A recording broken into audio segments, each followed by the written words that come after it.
The morning sun cast long shadows across the Afghan mountainside as Sergeant Maria Santos adjusted her position behind the M24 sniper rifle. The rocky outcrop provided perfect cover, but the target seemed impossibly far away. Through her scope, she could barely make out the small structure where intelligence reports indicated a high-value target would appear.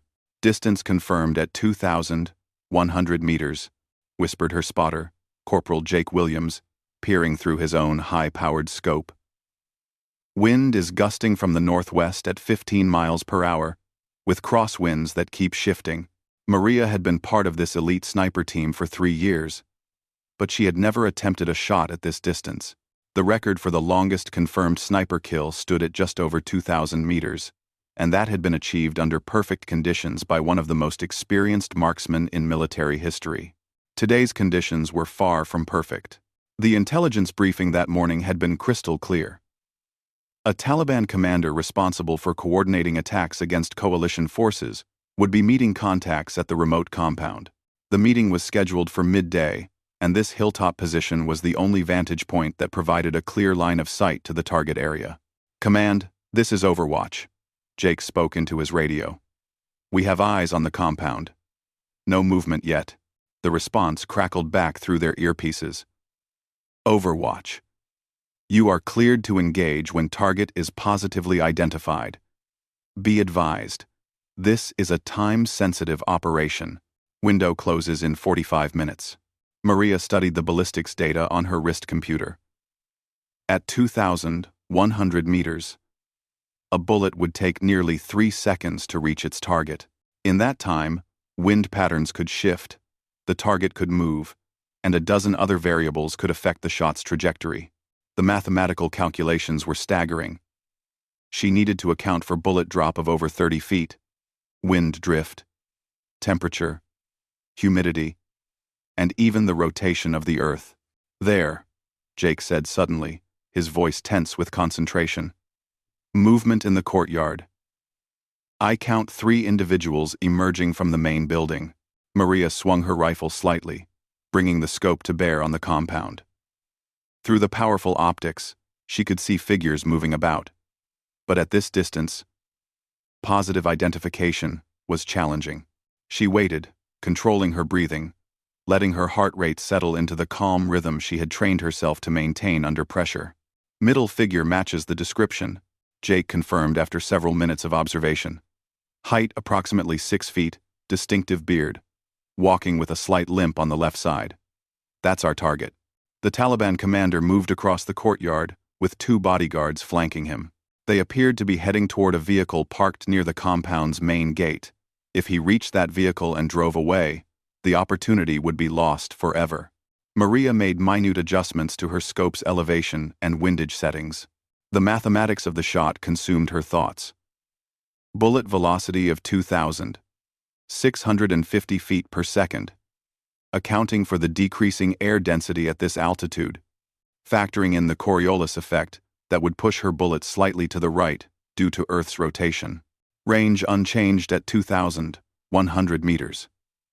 Jake provided updates in a steady, calm voice.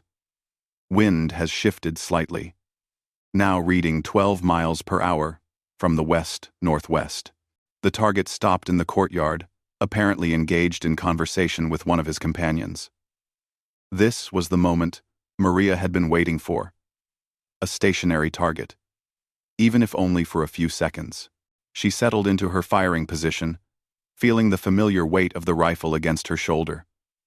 Her breathing slowed to the measured rhythm that had become second nature through thousands of hours of training. The crosshairs of her scope centered on the distant figure, but she knew that aiming directly at the target would guarantee a miss at this range. Instead, she aimed high and to the left, compensating for the bullet's arc and the wind's influence. The holdover was enormous. She was essentially aiming at empty sky, above and beside her actual target, trusting in physics and mathematics to guide her bullet to its intended destination. "Target is stationary," Jake whispered. Maria's finger found the trigger. She applied pressure slowly, steadily, feeling the mechanism's resistance.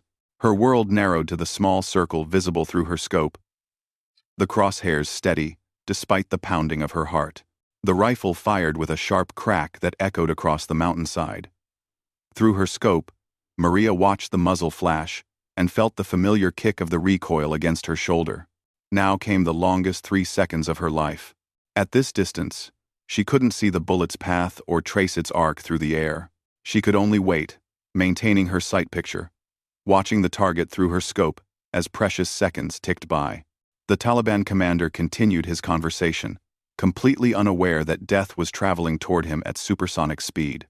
His bodyguards scanned the surrounding area casually, but they were looking for threats much closer than 2,100 meters away. Impact in 1 second. Jake counted down, his own scope trained on the target area. Maria held her breath, her eye pressed firmly against the scope's eyepiece. The crosshairs remained steady on the target, even though she knew her bullet was aimed at a point far above his head. Then, without warning, the impossible happened. The distant figure suddenly crumpled to the ground as if struck by an invisible force. At this range, with heat waves distorting the air and the limitations of even the most powerful optical equipment, she couldn't be completely certain of what she had witnessed. "Did you see impact?" she asked Jake, her voice barely above a whisper. Jake remained silent for several long seconds, his eye pressed against his spotting scope. When he finally spoke, his voice carried a note of disbelief. "Target is down. I repeat, target is down." Through her rifle scope, Maria could see commotion in the courtyard. The 2 bodyguards were moving frantically, one of them kneeling beside a motionless figure on the ground. Other people were emerging from the buildings, running toward the scene. "Impossible," whispered Jake. "At this range, in these conditions, I've never seen anything like it." Maria carefully safetied her weapon and rolled slightly away from her firing position. Her hands were steady, but inside, her mind was reeling.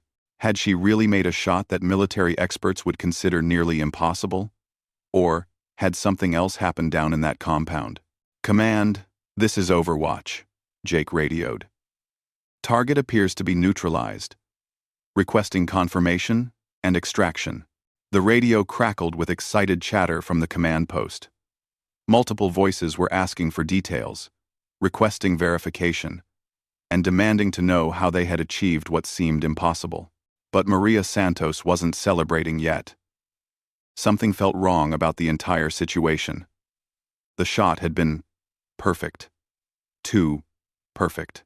In her 3 years as a military sniper, she had learned to trust her instincts, and right now, those instincts were telling her that there was more to this story than a single extraordinary shot across an impossible distance. The extraction helicopter arrived 30 minutes after Maria's shot, its rotors churning up clouds of dust as it settled onto the makeshift landing zone. As Maria and Jake gathered their equipment, neither spoke about what they had witnessed. The weight of the impossible hung heavy between them. Back at the forward operating base, word of the extraordinary shot had already spread through the ranks. Soldiers who normally wouldn't give a sniper team a second glance were stopping to stare as Maria and Jake made their way to the debriefing room. The distance of the shot, 2,100 meters, was being whispered from tent to tent, like some kind of legend being born. Colonel Patricia Hayes, the base commander, was waiting in the briefing room along with Captain Robert Chen from Intelligence and Major Sarah Thompson, the battalion's senior marksmanship instructor. Their faces showed a mixture of excitement and skepticism that Maria recognized immediately. "Sergeant Santos," Colonel Hayes began, "I need you to walk me through every detail of this engagement. The preliminary reports are extraordinary." Maria recounted the morning's events methodically, describing the wind conditions, the range calculations, and the shot itself. She was careful to stick to observable facts, avoiding any speculation about what had made the shot successful. Major Thompson leaned forward in her chair. "Sergeant, I've been teaching marksmanship for 15 years, and I've seen some incredible shots in my time. But what you're describing, the mathematics alone suggest this shot should have been impossible. The margin for error at 2,100 100 meters is measured in inches. Captain Chen consulted his tablet, swiping through intelligence reports. We have confirmation from multiple sources that the target was indeed eliminated. Local networks are reporting the death of the Taliban commander, and intercepted communications confirm the timeline matches your engagement. Colonel Hayes studied Maria intently.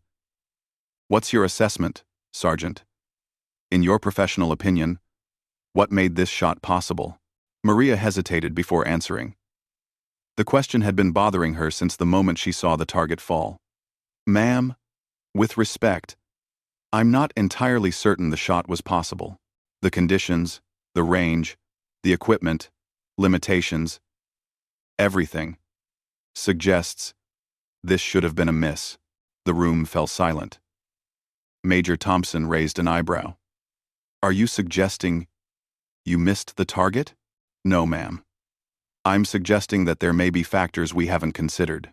Jake, who had been quiet throughout the debriefing, finally spoke up. Colonel, there's something else. When we were observing the target area through our scopes, I noticed something unusual about 30 seconds before Sergeant Santos took her shot. All eyes turned to the spotter. What did you observe, Corporal? There was another figure moving on the roof of the main building. Someone in different clothing than the others we'd been tracking. I only caught a glimpse, but they appeared to be carrying something long, possibly a rifle. Captain Chen's fingers moved rapidly across his tablet. Our intelligence didn't indicate any other shooters in the area. Are you certain about what you saw? R1? Tablet. 1. Jake nodded firmly. I've been spotting for 3 years, sir. I know the difference between a civilian and someone carrying military equipment. Colonel Hayes leaned back in her chair, processing this new information. So, we potentially had 2 shooters engaging the same target at the same time? Maria felt pieces of a puzzle beginning to fall into place in her mind. Ma'am, request permission to examine my rifle's ballistic computer data and cross-reference it with the timeline of the engagement. Major Thompson nodded approvingly. Smart thinking, Sergeant. Let's see what the data tells us. They moved to the armory where Maria's M24 was being cleaned and inspected. The weapon's advanced fire control system had recorded detailed data about the shot, wind speed, temperature, humidity, elevation angle, and most importantly, the exact time of firing. As Maria scrolled through the data, her suspicions deepened. Colonel, according to this log, my shot was fired at 1,247 hours and 37 seconds, but the ballistic computer calculated a flight time of 2.8 seconds to target. Captain Chen checked his intelligence reports. Our signals intercept indicates the target went down at 1,247 hours and 39 seconds. That's only 2 seconds after your shot, not the nearly 3 seconds it should have taken for your bullet to reach the target. The implication hung in the air like a charged electrical field. Major Thompson was the first to voice what everyone was thinking. Either the laws of physics don't apply anymore, or someone else fired the shot that actually hit the target. Maria finished quietly. Colonel Hayes stood and began pacing the small room. This changes everything.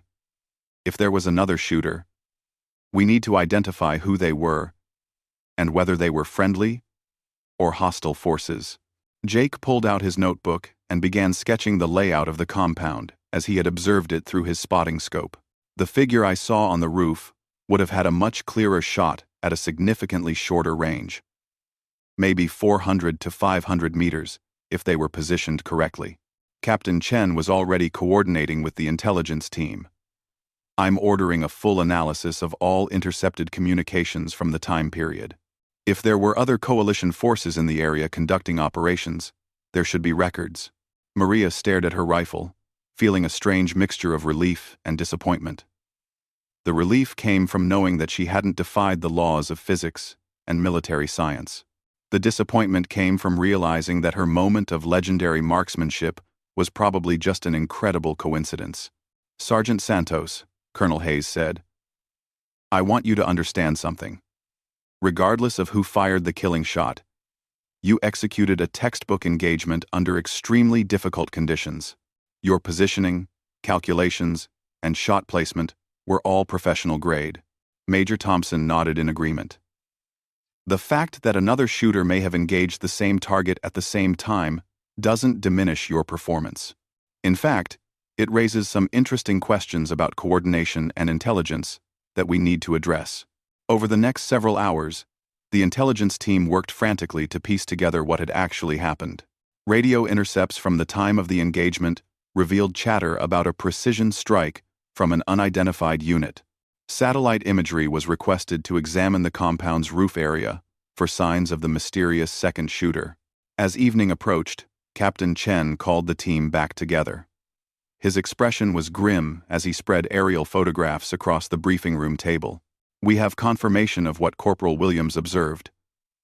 These images, taken 6 hours after the engagement, show evidence of a sniper's nest on the compound's main roof. Brass casings, disturbed gravel indicating a prone firing position, and what appears to be camouflage material. Colonel Hayes studied the photographs carefully. So, our target was eliminated by someone who was already inside the compound, or who had infiltrated it prior to our engagement. Maria felt a chill run down her spine. Ma'am, if there was a sniper already in position inside the compound, why wait until the exact moment I fired to take their shot? The question hung in the air unanswered. Jake looked up from the photographs with a troubled expression. Unless they were waiting for us. Unless they knew we were there, and timed their shot to coincide with ours. Major Thompson's face had gone pale. That would suggest a level of intelligence gathering and operational coordination that's extremely concerning. Someone would have had to know our mission parameters, our timeline, and our exact position. Captain Chen closed his laptop with a sharp click. Which means either we have a serious security breach, or we just witnessed the work of someone with access to the same intelligence we had. Colonel Hayes stood slowly, the weight of command evident in her posture. I'm elevating this to division level. We need a full investigation into the security of this mission and identification of the unknown shooter. As the team dispersed, Maria remained behind, staring at the photographs of the compound's roof. Somewhere out there was another sniper. Someone skilled enough to make a 400-meter shot and disciplined enough to coordinate it perfectly with her own impossible attempt. The question that kept nagging at her was simple but troubling. Had they just witnessed a friendly fire incident that happened to work in their favor, or had they been unknowingly part of someone else's carefully orchestrated operation? The impossible shot was starting to look like something far more complex and potentially dangerous than anyone had initially realized. 3 days after the engagement, Maria Santos found herself sitting across from Lieutenant Colonel David Martinez, the division's chief intelligence officer, in a secure briefing room at Bagram Airfield. The walls were lined with maps, satellite imagery, and classified documents that painted a picture far more complex than anyone had initially imagined. Sergeant Santos, Colonel Martinez began, sliding a thick folder across the table. What I'm about to share with you is classified at the highest levels. The investigation into your mission has uncovered something that changes our entire understanding of what happened that day. Maria opened the folder to find detailed intelligence reports, intercepted communications, and photographs that made her stomach clench with a growing sense of unease. The first document was a communication intercept from Pakistani intelligence services, time-stamped just hours before her mission. We discovered that the Taliban commander you were targeting had been under surveillance by multiple intelligence agencies for weeks, Colonel Martinez explained. The compound where he was meeting wasn't just a random location. It was a carefully chosen site that allowed several different parties to monitor his activities. Jake Williams, who had been called in for this briefing as well, leaned forward to examine the documents. Sir, are you saying our mission was compromised from the beginning? Colonel Martinez shook his head grimly. Not compromised. Coordinated. The shooter on the roof wasn't Taliban, wasn't a security breach, and wasn't a coincidence. According to these intelligence reports, it was a CIA operative who had been embedded in the area for over 2 months. The revelation hit Maria like a physical blow. "We were never supposed to take the shot?" "Oh, you were absolutely supposed to take the shot," Colonel Martinez clarified. "Your mission was completely legitimate and necessary. But it was also serving as cover for a much larger intelligence operation." Clue time. He pulled out a detailed timeline that showed the coordination between multiple agencies. The CIA needed to eliminate this Taliban commander, but they also needed it to look like a long-range military sniper engagement, rather than a close-range assassination by an embedded operative. Jake studied the timeline carefully. So when Sergeant Santos fired, the CIA operative used that as cover? To take his own shot from much closer range? Exactly. Your muzzle flash and the sound of your rifle firing provided the perfect cover for the operative's shot. To any observer in the compound, it would appear that the commander had been killed by a sniper from the distant mountains. Maria felt a mixture of anger and admiration building in her chest. "They used us as a diversion?" "Without telling us?" Colonel Martinez nodded soberly. "The operation required complete authenticity. If you had known about the CIA operative, your behavior and positioning might have been different. The enemy has sophisticated methods for detecting deception." The next document in the folder was even more surprising. A detailed ballistic analysis that showed Maria's bullet had actually passed within inches of the target, missing only due to a sudden wind shift that occurred in the final half-second of flight. "Your shot, Sergeant Santos, was actually extraordinarily accurate. Under different wind conditions, you would have achieved the kill yourself. The CIA operative's shot just happened to arrive at the target first." Jake whistled low under his breath. "So both shots would have been successful?" "That's the assessment of our ballistics team. The margin of error was incredibly small." Colonel Martinez turned to a new section of the briefing materials. "Here's what makes this operation particularly impressive from an intelligence standpoint. The CIA operative had been posing as a Taliban sympathizer for 2 months, gradually working his way into the commander's inner circle. The photographs showed a man in traditional Afghan clothing, his face partially obscured by a beard and head covering. Only his eyes were clearly visible, and they showed the focused intensity that Maria recognized in professional soldiers. His name is classified, but he's one of the agency's most experienced operatives. Former Marine Corps sniper. Before joining the CIA, he's been conducting deep cover operations in this region for over 5 years. Maria studied the photographs carefully. He would have known our exact position and timing. He had access to all the mission parameters, yes. The coordination had to be perfect to maintain the operational security of his cover identity. Colonel Martinez opened another folder containing communication transcripts. These are the intercepted Taliban communications from immediately after the engagement. They're discussing the incredible marksmanship of the American sniper in the mountains and debating how to protect themselves from such long-range attacks. Jake laughed despite the serious nature of the briefing. So the cover story worked perfectly. Better than perfectly. The Taliban are now convinced that American snipers can accurately engage targets at ranges they previously considered safe. This has forced them to modify their operational patterns and meeting locations, which has provided our intelligence community with significant advantages. Maria leaned back in her chair, processing the full scope of what had occurred. So, my impossible shot became possible because someone else made it possible, but they needed it to look impossible to maintain their cover.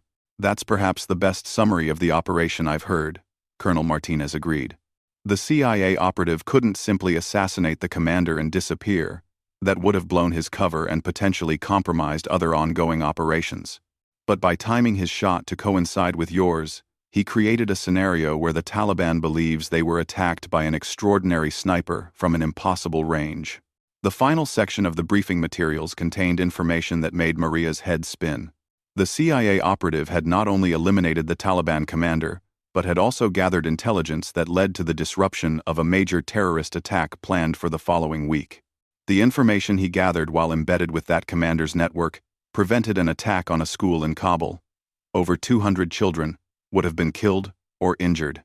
Jake looked up from the documents with newfound respect. He saved all those lives and maintained his cover identity? Colonel Martinez nodded. He's still in place, still gathering intelligence. The Taliban continues to trust him because they believe their commander was killed by an amazing shot from American forces, not by someone in their inner circle. Maria felt her perspective on the entire engagement shifting. What had initially seemed like either an impossible achievement or a frustrating near-miss was actually something far more complex and ultimately more meaningful. Sergeant Santos, Colonel Martinez said seriously, your part in this operation was crucial.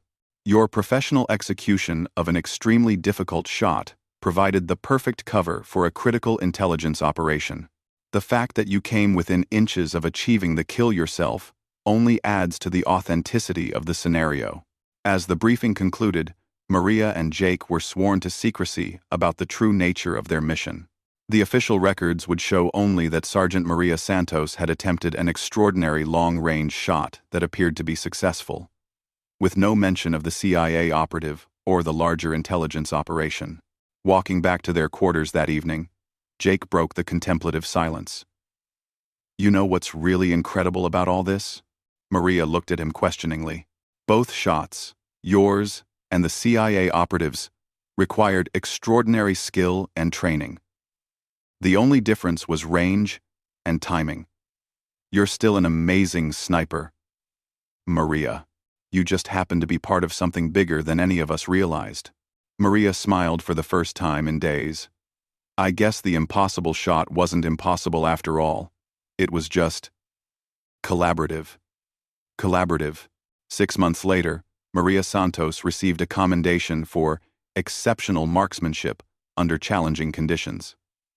The citation made no mention of CIA operatives, intelligence operations, or saved schoolchildren. But every time she looked at that medal, she remembered the lesson she learned that day in the Afghan mountains. Sometimes the most impossible shots are made possible not by defying the laws of physics, but by understanding that in modern warfare, the most effective operations are often the ones where multiple professionals work together in ways so seamless that even they don't realize the full scope of what they've accomplished. The Taliban commander was eliminated, a terrorist attack was prevented, and an embedded operative maintained his cover. The impossible shot had achieved all of its objectives, even though Maria Santos never actually saw her bullet hit its target. Years later, when younger snipers asked her about the longest shot she'd ever attempted, Maria would simply smile and tell them that the most important thing about any shot isn't the distance or the difficulty. It's understanding your role in the larger mission and executing it with absolute professionalism. She never told them about the CIA operative, the intelligence operation, or the 200 schoolchildren whose lives were saved by a perfectly coordinated, impossible shot. Some stories, she learned, are too important to share and too complex to explain to anyone who wasn't there to live them.